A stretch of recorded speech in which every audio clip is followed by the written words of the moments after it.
Still not like this lighting. It's a little better. Yeah.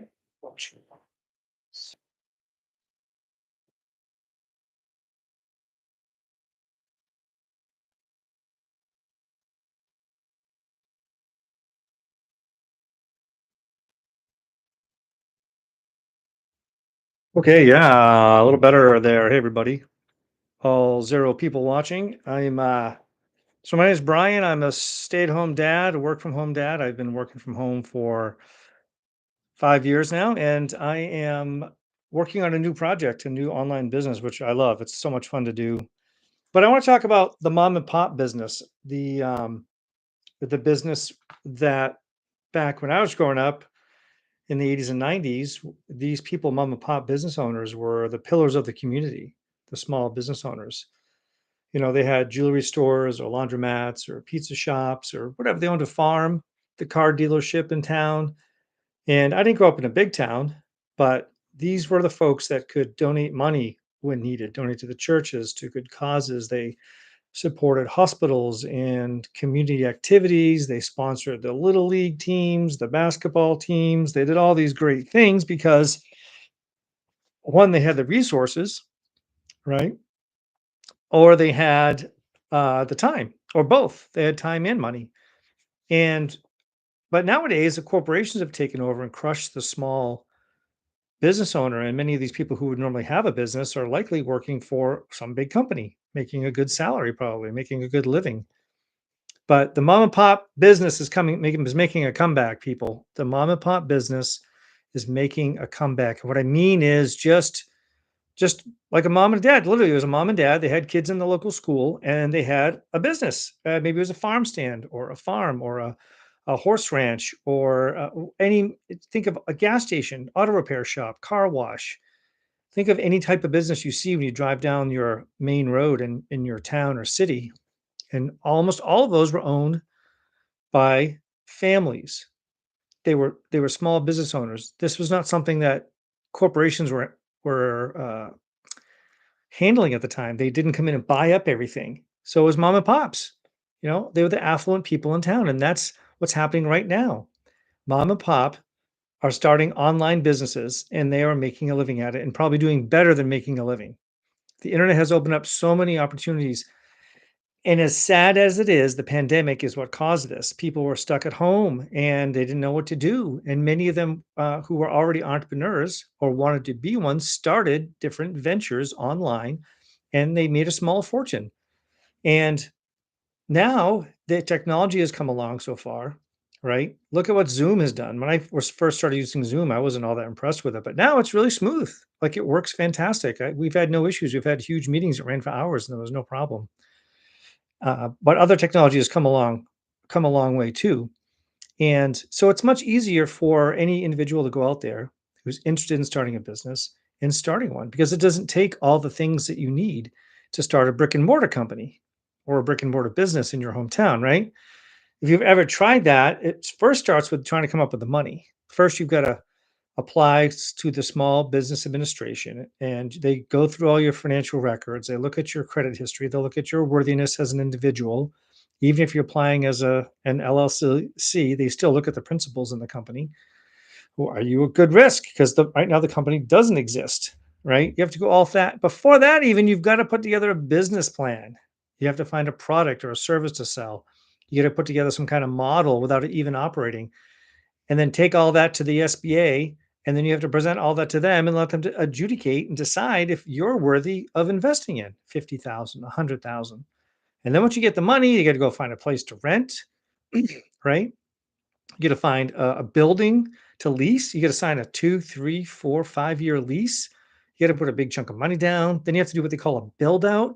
So you got the place, and then you fix it all up to match your business, and you got to get furniture. And then once all that's going, you got to get an inspection from the city for a certificate of occupancy. You have to pass safety codes. The fire department comes out and looks at everything. I've done this. This is why I know. And once it gets going, then you have to advertise. Now you got to pump all that money into marketing. You have to, one of those signs, one of those light up signs that goes outside, those are $10,000, right? Then you have to do advertising and you've got to this is like, unless you've done the business before, unless you've had experience in that field. I don't recommend it these days. People are doing it, which is fine, and they're being successful at it. But still, there's a huge number of business failures every year. Startups fail a lot. So that's a lot. Now, what does it take to start an online business? Well, not quite as much, mostly because the overhead is so low. Like the real estate is negligible in cost. A website and some marketing expenses. It's not, it's a few $100s. You could launch an online business for next to nothing. But that leaves you out there sort of flailing about, hoping to make it all go right. And then you end up spending a ton of money on mentorships. Like you hire someone else, say you want to sell on Amazon. For example, I did this. I sold on Amazon. I went to one of those overseas wholesalers and I bought a bunch of stuff and I picked the right items and we sold them all, sold out. It was amazing. And then I went back to order them and they were out of stock. I'm like, oh, so now I have to find another product. So I said, well, I made a bunch of money. Why don't I reach out to someone that can advise me on what to do with this business? Like, where do I go from here? So I did. I reached out to somebody and they were like, it's actually, they're a big company that coaches Amazon sellers. And they wanted 10 grand, or maybe it was nine.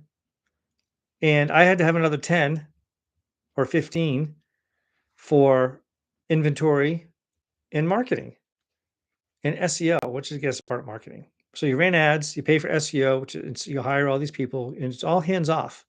But it was about 20 grand to get into an Amazon seller's business. Now, looking back, this was a decade ago, and I was a dumbass for not continuing for not continuing on with that. I'd probably be pretty well set for life if I had followed that path because I had the money, but I felt that was a little bit exorbitant. I didn't really see the potential at the time. I went another direction. I was still doing a retail business here, a local business or business to business as well. So, but the risk and the potential are huge. The potential is huge versus the risk. There's a huge gap between the risk and the potential on internet businesses because the internet's a bit of a what's the word I'm looking for? It's like the Wild West. Like nothing's settled yet. Nothing is set in stone to say this will work, this won't work. Like we don't know. We don't know what's going to work and not work. There are successful things that you can do to be successful. There are things that do work. Don't get me wrong, but we don't know all the things that are going to work unknowingly. Like how do you go viral? We don't know what's going to go viral. We don't know what's going to go viral. How do we know? If we knew, we could just automatically make viral videos. We would just make viral videos, right? Every video you make would have a million views, but then that would get whitewashed, and it would just be no big deal. Everyone has, it's like a college degree now. Everyone has a college degree, but in the 60s, 70s, and 80s, that actually meant something. You could get a fantastic job with that, but nowadays, everyone has got a bachelor's degree, and companies don't care, and that's why you see so many people. And this is a sad state of affairs, by the way. I'm not mocking these people that work in a field that has nothing to do with the degree that they got. And it's terrible because now they're 50, 80, $100,000 or more in debt. So back to the business. Starting an online business does not take as much as it used to. Even just 5, 6, 7 years ago, you had to be pretty darn knowledgeable about the internet. You had to build a website, a good website that you could get found in Google, and you had to have a budget because there's other people selling the same product that you're selling. Right? You go to Google, it's all about who's got the most money. You say, well, you could get found organically. Yeah, but people who get found organically have the most money.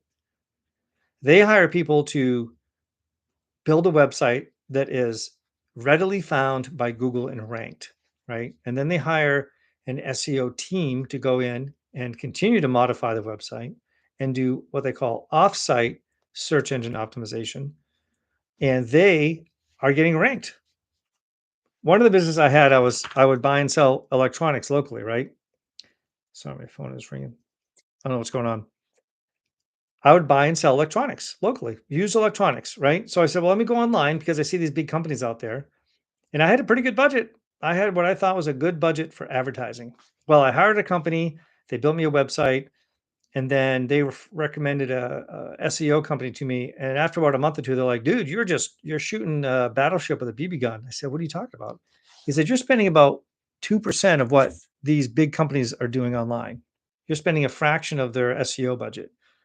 And I realized that was a huge mistake. It was a huge I was spending thousands a month for no reason because it was just like they said, I was just like trying to shoot down a spaceship with a BB gun. It made no effect to what I was doing. So I didn't get the volume I needed and the business ended up going under because I pumped so much money and time into it.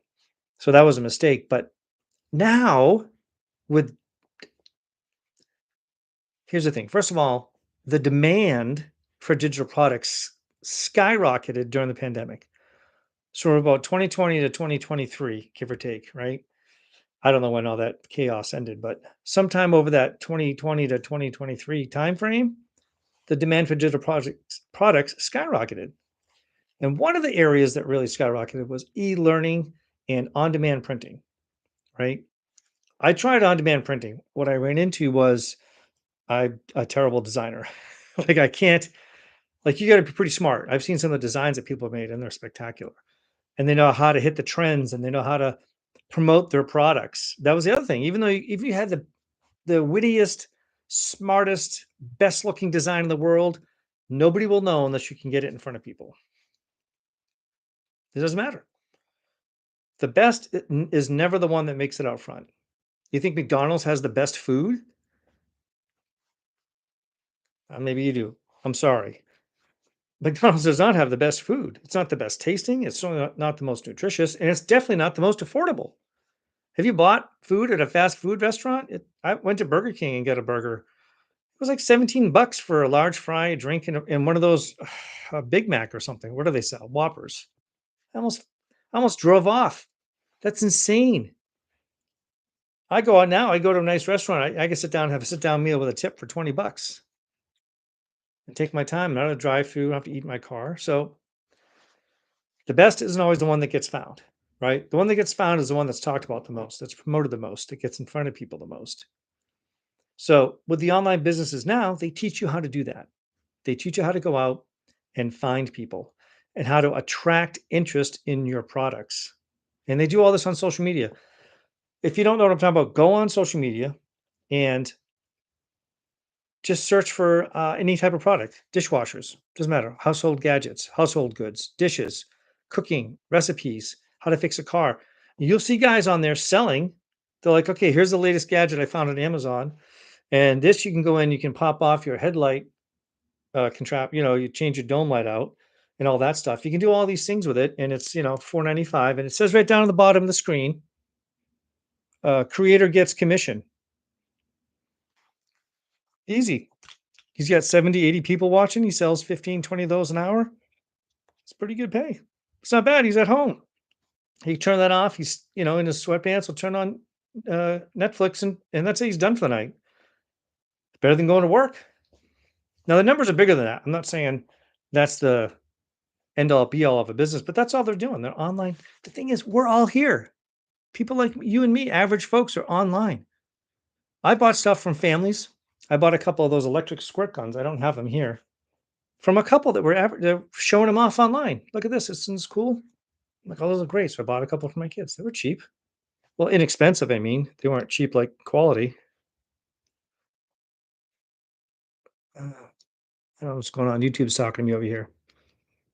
So the requirements to start an online business are very low. The entry point is it's very attainable, right? The cost to get in, the time, the effort, the energy, it's very low. Like anybody can get into this. If you're really serious about switching your job, changing your career, looking for a part-time job, a second income, a side hustle, you've got to start looking online. I see all these young people driving Amazon trucks and delivering and doing Uber Eats and stuff, but they are way off. They don't own that. They don't own any of that. The moment they stop working, the money stops coming in. That's the trap we get into. That's the trap I get into. All my friends get into it. And I have friends who are rich and work for these companies. They're making three, four, five, $600,000 a year. Like to me, that's rich. Okay, maybe they're not multimillionaires, but they got several houses and all the fancy cars and gold gold watches and whatnot. And it's just amazing. Sorry, guys, hang on.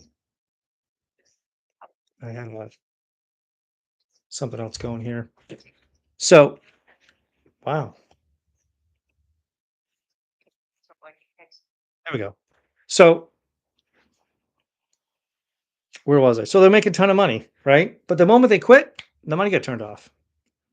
There was some residual in what they were doing, but their income dropped by 50, 60%, right? Overnight. And they were shitting their pants. They're like, holy shit, I had no idea this was gonna go like this. And they were making a ton of money. They were top of the food chain at this company. I calculate they probably made between $3 and $7 million each working for this company. And they were miserable. It was 65, 70 hours a week. I know because I'm good friends with them. I go to their birthday parties. I visit them. I travel out of state to visit with my friends, and it's a tough life. But starting an online business is not difficult. The entry into these online business is not difficult. One, it doesn't take a lot of startup. Two, there's no monthly fees. Like you're not paying a monthly subscription to be in these businesses. These are not network marketing or MLM. God bless you guys who are doing that and having success. I'm not a fan of the network marketing and MLM. I think they were the business models of the past is what I think. And I think when people discover these online businesses, that network marketing and MLMs are going to go by the wayside. And I'll say that because I saw an article just recently from about a year ago, maybe even more recently, maybe in 2024, talking about how the multi-level marketing, network marketing is a thing of the past. People are still doing it, but people have just been burned so much by those things. They pump so much money in when they really need money. I get it on upfront fee to you buy something, that's good exchange, like, you don't wanna steal something or get something for nothing, that's not a good way to do business.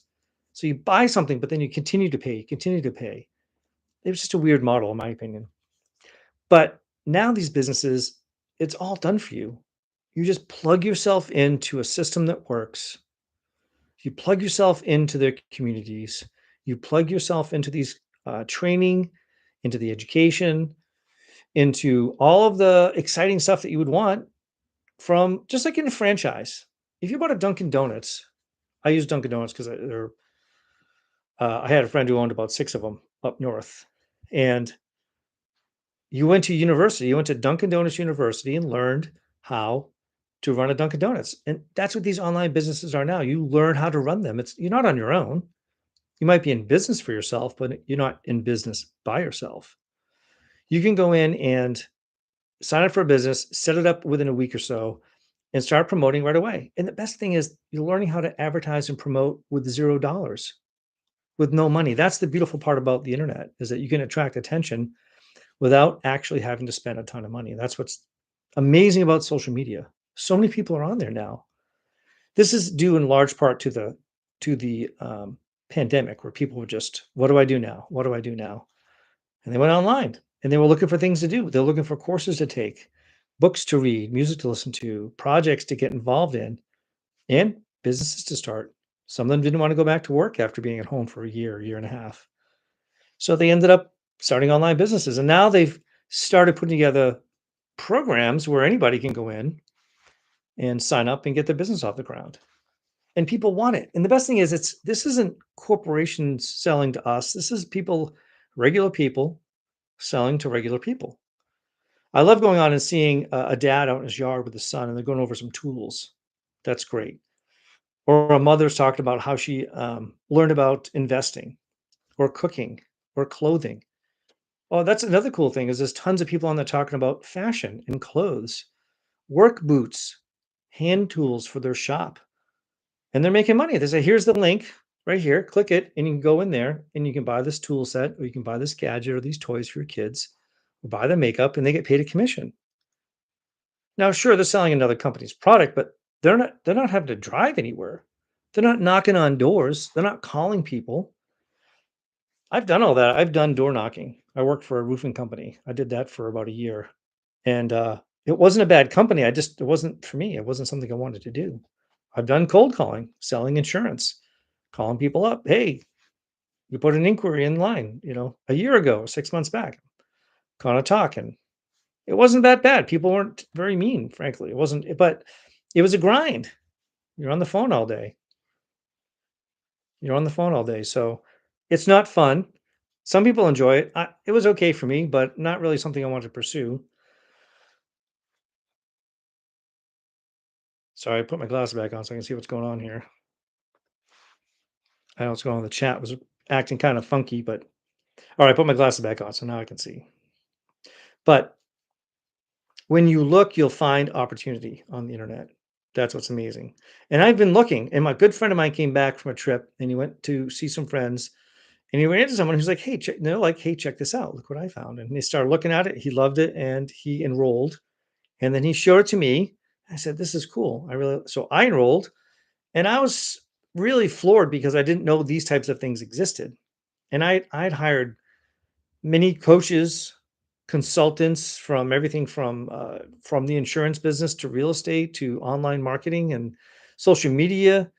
I've hired all these people, and a lot of them do know things, but there was always something missing. And I found all those missing ingredients in this program, in the Legacy Builders, because you learn how to operate within social media and the internet. That's the key. How do you work the algorithms so that they work for you? Because there is a way of doing it, a correct way. There are hacks, and you can pay for your post to get promoted. But the moment you stop paying for ads, you're irrelevant. No one's going to, they're not going to see your stuff. Well, possibly. People can kind of, as a catalyst, sort of get things off the ground with some ad spend. But most people don't have thousands of dollars to get a million followers or a million views on a video and to get 1,000 followers. You can do this organically, just like when you open your store in town and people like, oh, hey, the Johnsons opened a shoe store. And they come in, bring their kids in for their basketball shoes and their running shoes and for hiking boots and work boots. And that's organic. You might, maybe you put an ad in the paper in the circular or something, but word of mouth gets around pretty soon. You've got tons of people come in. So people shop. That's how you do it. You could promote, but most of the time on the internet, the way we are promoting, it's organic. You're attracting people who are like you, who are interested in the things you're talking about, who want to start a business, who want to change their lives. And that's key. This is what I'm noticing is that it's not fashion models and the Lambo bros, the guys with the 10,000 square foot mansions and 5 Lamborghinis in the garage. That's not real to most people. In fact, that's like a tiny, tiny, tiny percentage of people that live that way. It's fun to pursue, and there are guys doing it. There are kids that are making $100,000 a month because they know how to use the internet. They do faceless channels and they just get views. So YouTube and TikTok and Instagram pays them to put that content because what are we doing all day? We're doing this. We're just scrolling. You get a minute between, after lunch, you get a few minutes at night after the kids go to bed, or you fall asleep watching TikTok or Instagram or YouTube. I forget how many times I was searched for something on YouTube this week. So they pay these kids because the kids figured out, oh, I can do that. They take their phones, they go find content, they clip it, and then they edit it and add music and they put it on their channel. And a lot of it's just videos of people doing stuff online. They're playing video games, or maybe they're out hiking, or they could be swimming or surfing or skiing, and they just put those in little clips, and they get millions of views, and they're making money. Those two young kids, I think they were 16 or 17. They were from the UK and they came to the United States and said that month, and they started shooting stuff over here, putting up these faceless clips. They made 100 grand that month. That's insane. Some people work all year to make 100 G's. They did it in a month. So the potential is massive. The potential is massive for the internet. I don't think some of us can even wrap our brain around what the potential is really. When you're talking about 5 billion internet users, 5 billion. It's hard to wrap our brain around. There was a young lady, I talk about her in my videos. She was 19 and she says, how are all these people making money? So she said, I want to find out. So she went out, she enrolled in a program, she started doing the stuff. I don't know what she was selling, frankly. And she made $100,000 in 6 months or 8 months. She's like, how? How does a 19-year-old make all this money? How do they do it? It's because the internet's massive. We don't even know how much money is flowing around out there on the internet. Consumers swing, guys, people like us, we swing the bat in the economy. We determine its health or its sickness. The government monitors new housing starts and who buys houses. Consumers, that's a big leading indicator. Consumer savings. When we start saving money, we're afraid that the economy is going to be bad.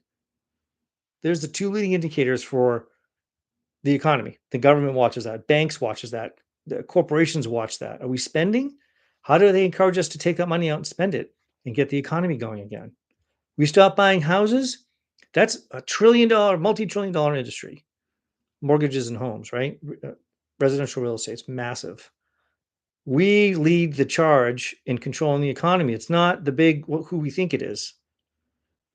So we are all have our attention on the internet and mom and pops because of the nature of the internet, because of how the algorithms work on these social media sites, everything from Etsy and what's that one where they post the pins anyway, to Instagram and TikTok, right? What is that one? It's like the bulletin board one. That's huge too. People are doing businesses on that. God, I can't think of that. A woman just talked about that today about how to have the boards. You have a half a dozen boards and you just do a different topic in each one. And then over time you get anyway, there's just I never would have thought that this bulletin board website would become anything other than just a little fad, but it's a multi-billion dollar company. They all are. It's because the consumers are out there making things change. We want this because we're spending money on it. We want to buy squirt guns for our kids or our kids' shoes or our newest mattress from folks online that look and talk and act like us. And we want to be able to engage with them and listen to them. Why is my chat disconnected? I don't understand. Anyway, I'm still new at this streaming thing, but I want to go live because I want to talk to people. I want them to know that they don't have to be stuck in their 9 to 5 like I was, like my friends were. And despite the amount of money that my friends made, which was multiple six figures a year for over a decade, they were not happy. They were not happy.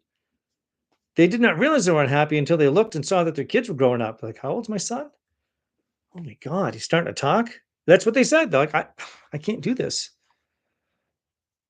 A good friend of mine, he had his third child. He's like, I got to get out of this. This is, you know, they worked the further up the food chain they went, the more they worked, the more hours they put in, not the less, not less. They didn't get less time and less time. They were doing more and more because their job was based around how much time they spent around their sales teams and their sales leaders. I'll never understand that, but it would make sense, more sense that they could do less work and still make a fantastic living, but that wasn't the case the way this company was built. So you can stop hunting for part-time jobs and side hustles and side gigs, and you can look on the internet and you can find something that you're interested in and you can make money at it. Even if you just talk about it, you can monetize your channel and get paid from your viewers. I had one lady, I don't think she had less than 10,000 followers, and she was making $40,000 a year on her YouTube channel. Not even 10,000, maybe 8,000 followers. But because they were so engaged, I mean, that's 40. There are people who work full time for that. That's $20 an hour, full time. 800 bucks a week is 40 grand a year. And that's what she was making on her just on a YouTube channel. Not that doesn't count the sales she made from the YouTube channel. That was the monetization aspect of it. So there's money out there. And I'm talking about this because I have friends right now who still go to work. They still 9 to 5 it, and they're not even thinking about trying to do anything online because they don't understand it. That's why it's so wide open, is so many people do not understand what is going on on the internet. When I say they don't understand the internet, I don't mean they don't know how to use it because you don't need to know all those things. What they don't understand is the economy of it. They don't understand the potential and how much money is being spent. It's wide open. This is like many of you may not remember this, but in the late 90s, they had this big .com boom. If you could build a website, you became a millionaire. No one knew how to build websites because no one understood that technology. Well, that's all gone. This is a whole new venture now.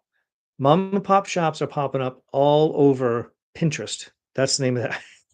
That's the name of that website, Pinterest. All over Pinterest, TikTok, Instagram, Facebook, YouTube, maybe Snapchat. I don't know much about Snapchat, how that works, but any social media site, you can go online, set up a business. But they have Etsy, the Stand Store. All these places are people are making money. You don't have to be an internet guru. Just have a little bit of motivation and a desire to change your life. I've been working from home for 5 years, and it's absolutely the best decision I made was quitting my sales job and coming home to work with my kids. I was lucky I created some residual income that's kept the doors open.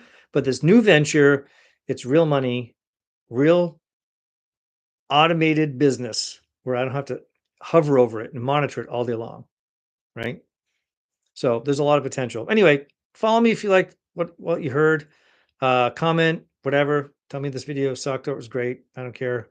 I'm just curious what you thought. If you're watching this now, you might be seeing this another time, but there's a lot of opportunity out there. Take a look at it. There's a link in my bio, I guess they say. Go to my profile on YouTube. There's a link in there if you want to find what I'm doing. And that's it. Have a great night.